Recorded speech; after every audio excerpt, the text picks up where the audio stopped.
조의 퇴출을 호소하는 사태를 감수해야 할지 모르겠다. 이 얘기는 어떻게 들으셨어요? 유 전 장관의 그 발언. 사실 뭐 일종의 협박이죠. 좌표 찍히고. 조응천 의원 내년에 공천, 후년에 예. 공천 되면 안 된다. 공천은 안 줄 거다. 뭐 이런 식의 이야기인데 그거는 사실 정치인들한테 할 말은 아니죠. 이양세 의원의 판도라로 바로 넘어가 보죠. 이 의원님 뭐 가지고 오셨어요? 사실 요즘 민주당이 굉장히 심상치가 않습니다. 뭐 분당 얘기도 나오고 뭐 둘로 쪼개진다 막 이런 얘기까지 나오고 그러는데 그런 얘기가 왜 나오나 보면은 사실 이재명 대표의 사법 리스크 때문에 그런 이야기들이 나오고 있습니다. 그야말로 민주당이 지금 방탄 정당으로 가느냐 아니면 전통적인 민주정당으로 계속 가느냐 이런 기로에 놓여 있는데 저는 이럴 때 민주당에서 좀 합리적인 의원님들이 좀 목소리를 많이 내줘야 되거든요. 그런데 그게 좀 그렇지 못한 것 같아서 제가 민주당에 하여튼 드리고 싶은 조언을 담아서 오늘의 판도라를 만들었습니다. 아, 조언 맞아요? 맞습니다. 확실해요? 네. 예, 내보시죠. 민주당의 사법 리스크 땡땡땡땡 많이 살 길이다. 네 글자입니다. 땡땡땡땡 많이 살 길이다. 조언이라고 하시죠. 딱 말씀 들어보니까 모래알처럼 뿔뿔이 흩어져가지고 각자 도생해라. 그러면은 민주당도 깨지고 이런 이제 것 같아요. 아, 조언은 아니다. 그건 그러니까 조언이 아니고 아니 희망사항. 그 희망사항 아니죠. 저거는 이게 잘 되라고 주시는 말씀보다는 망하라는 이야기입니다. 그러면 저거 반대로 가야 돼요, 반대로. 그러니까 모래알처럼 뿔뿔이 흩어져가지고 각자 도생만이 살 길이다 이게 아니고 예. 한 몸 한 뜻, 또 한맘 한 뜻, 일치단결, 대동단결만이 살 길이다. 이렇게 가는 게 정답입니까? 우리 답이죠. 아유, 땡. 지금 이재명 대표를 중심으로 대동단결하면은 조금 있으면 당 간판 내려될지도 몰라요. 그건 안 되고 예. 각자 도생하면은 그래도 우리나라가 오랫동안 정통적인 그 두 정당이 있었는데 한 축이 무너지는데 정치가 완전 실종되죠. 아, 각자도생도 도생도 안 아니에요? 되죠. 뭐예요, 그럼 답이? 알려드려요? 네. 이거 정말 내가 좋은 거 알려드리는 거예요. 별 관심 없어요. 좋은 이야기가 나오지 않거든. 관심 없다. 민주당의 사법 리스크 조금 박해만이 살 길이다.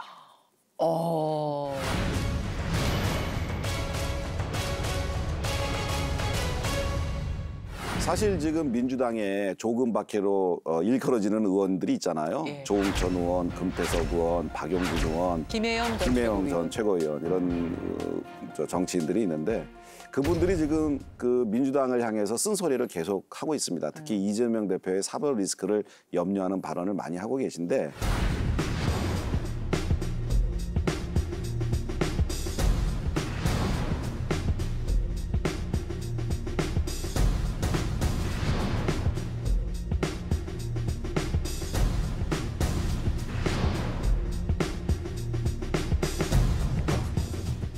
조금 밖에 이분들이 하시는 말씀에 귀 기울이는 정당이 될 때 민주당의 길이 열린다. 이런 차원에서 말씀드렸습니다. 최근에 조금 박해를 언급한 인사가 한 분 있죠. 바로 유시민 전 장관. 이렇게 비판했습니다. 조응천 의원, 국민의힘 후보를 당선시킬 수 없어서 눈물을 머금고 표준 유권자의 마음을 헤아려야 한다. 조의 퇴출을 호소하는 사태를 감수해야 할지 모르겠다. 이런 얘기를 했고. 금태섭 전 의원, 경선에서 졌다고 당을 나가서 정치적 반대 진영으로 가는 반칙을 저지르고 충고를 하고 기자들은 그걸 쓴소리라고 보도하고 있다. 이렇게 얘기했고요. 박용진 의원을 향해서는 쓴소리 전문 소신파로 대선 후보 경선과 당대표 선거에 나가서 참혹한 수준의 득표를 했다. 이렇게 또 이야기를 했습니다. 김혜영 전 의원을 향해서는 지역구가 부산이라서 지지자들이 양해를 했는데 이제는 넘지 말아야 할 선을 넘은 정도가 아니라 아예 없애버린 건 아닌가. 이렇게. 예. 그러자 그중에 한 명이죠. 조응천 의원이 가만히 있지 않았습니다. 유시민 전 장관을 향해서 조금 짠하고 측은하기까지 하다. 이렇게 받아쳤어요.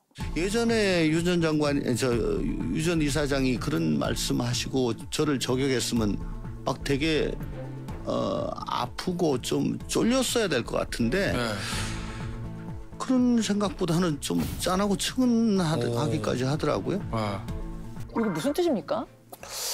사실 조응천 의원이 예전에는 유시민 전 의원이 이야기를 하면 옳은 얘기를 많이 하고 맞는 말씀 많이 할 때는 좀 쫄리고 좀 그 말 좀 들어야 되겠다 이렇게 생각을 했었는데 지금은 짠하고 안 됐다는 얘기를 하시더라고요. 왜냐하면 말에 옳은 것보다는 좀 사심이 많이 들어있는 거 아니냐, 개인적 생각이 너무 많이 들어가 있는 거 아니냐 이런 생각을 하면서 오히려 본인의 그 말이 더 국민들께 더 가까이 다가갈 수 있다라고 오히려 조응천 의원께서 자신감을 표현하시더라고요. 그런 뜻이라고 보시는 거예요. 네. 그 조의 퇴출을 호소하는 사태를 감수해야 할지 모르겠다. 이 얘기는 어떻게 들으셨어요? 유 전 장관의 그 발언. 사실 뭐 일종의 협박이죠. 좌표 찍히고. 조응천 의원 내년에 공천, 후년에 네. 공천 되면 안 된다. 공천 안 줄 거다. 뭐 이런 식의 이야기인데 그거는 사실 정치인들한테 할 말은 아니죠. 사실 말로 하는 게 정치인데 말을 못하게 하면 정치를 어떻게 합니까? 어떤 얘기했다고 해서 당신은 공천에서 배제할 거야. 이렇게 협박하면 안 된다고 보고요. 저는 사실 초선 때 당대표하고 의총에서 소리 지르면서 막 그 대들고 제가 그랬거든요. 그래도 재선 공천 받는데 뭐 전혀 지장 없었고 그런 거 염려하지도 않았었거든요. 네. 예. 사실은 정치 문화가 그렇게 건강해야 된다고 생각하고요.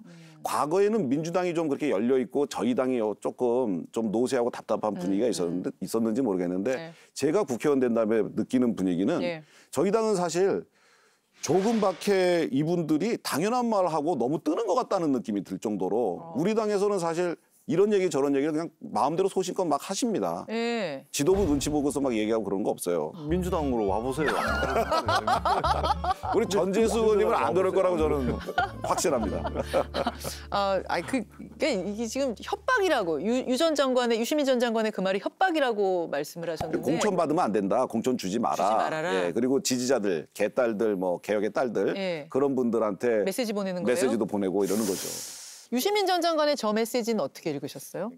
저는 기본적으로 현재 정치를 하고 있는 사람이라면 예. 칼을 들고 뭘 한다든지 이런 이제 물리적인 폭력, 협박이 아니고 말로 하는 거라면 저는 좀 심하다 해도 받아들이고 감내해야 된다는 주의입니다. 유시민 장관이 뭐 현업 정치인이 아닌 상태에서 바깥에서 이제 하는 이야기니까 조금 박해 의원들도 저는 뭐 충분히 그런 이야기는 들어야 된다라고 생각을 합니다. 예. 그 유시민 전 장관이 굉장히 말씀 잘하시죠. 뭐 그냥 재치 있는 이야기도 잘하고 그러는 분인데 이렇게 또 센 발언을 어떤 같은 진영의 의원들을 향해서 한 적이 저는 기억에 남지 않거든요. 글쎄요, 그 상당히 위기 의식을 느끼고 있는 것 같아요. 지금 이 상황에 대해서 이재명 대표가 나중에 정말 이 대장동이나 백현동이나 성남 FC 이런 사건과 연루돼서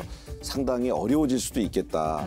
그러기 위해서는 당 구성원 모두가 똘똘 뭉쳐서 그분을 지켜야 되겠다. 이런 판단을 하신 것 같아요. 근데 지금 분위기가 그렇지 않게 흐르는 것 같다 이 말. 근데 제 생각은 예. 유시민 의원이 그렇게 똘똘 뭉치다가는 민주당이 간판 내릴 수도 있으니 유시민 의원의 말이 잘못되었고 오히려 조금 박해의 말을 듣는 것이 민주당의 미래에 오히려 좋을 것이다 이런 판단을 내리는 거죠. 지금 밖에서 보시기에 좀 흔들흔들합니까? 어떻습니까? 민주당 상당히 위태위태하죠. 사실 언론에 나온 얘기만 봐도 그렇습니다. 그 이원욱 의원님이 지금 한 7, 80도 됐다. 임계점 100도씨 되는데 얼마 안 남았다 이런 얘기 하셨고요. 지난주 정도부터 뭔가 전과는 좀 다른 느낌? 좀 다른 움직임 같은 게 포착되는 것 같은데 맞습니까? 그러니까 임계점으로 점점 다가오고 있다 할까 이런 느낌입니다. 그러니까 물이 100도가 돼야 끓잖아요. 그렇죠. 90도까지는 안 끓지 않습니까? 안 그렇죠. 예, 그러니까 지금 아직 그런 상황이라고 보여요. 한 90도까지 갔어요? 7, 80도. 7, 80도까지 네. 간 상황이다. 네. 저는 민주당이 지금 상당히 그 위기 상황 아니냐. 예. 그래서 너무 좀 안일하게들 그냥 이럴 때 어느 정도 적당히 잘 뭉쳐서 돌파하면 되지라는 생각하시면 안 된다라는 말씀을 드리고 싶어요. 그러니까 지금 이 상황이 힘들고 어렵고 난처한 상황인 것은 확실합니다. 그렇다 그래서 예. 70도, 80도다. 예. 부글부글한다. 아하. 이건 또 아닙니다. 그건 또 아니에요. 예, 예. 근데 김종민 의원께서 민주당의 김종민 의원께서 지난 100일 동안 당대표가 한 일이 별로 없다라고 공개적으로 얘기하셨잖아요.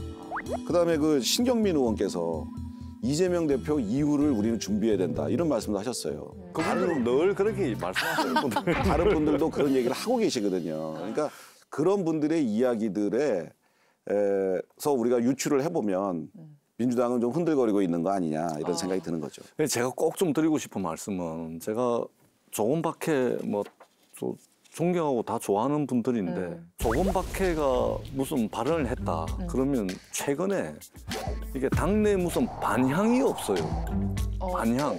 그래요? 왜 그러냐면 이게 조금밖에 이분들이 모든 현안에 대해서 매사에 이런 스탠스의 발언들을 해왔기 때문에 말에 힘이 실려야 되는데 또 그러는가 보다. 그러려니. 조금밖에면은 당연히 저런 이야기 하겠지. 이래서 이전에와 좀 틀리게 말에 힘이 실리는 것이 좀 없어요.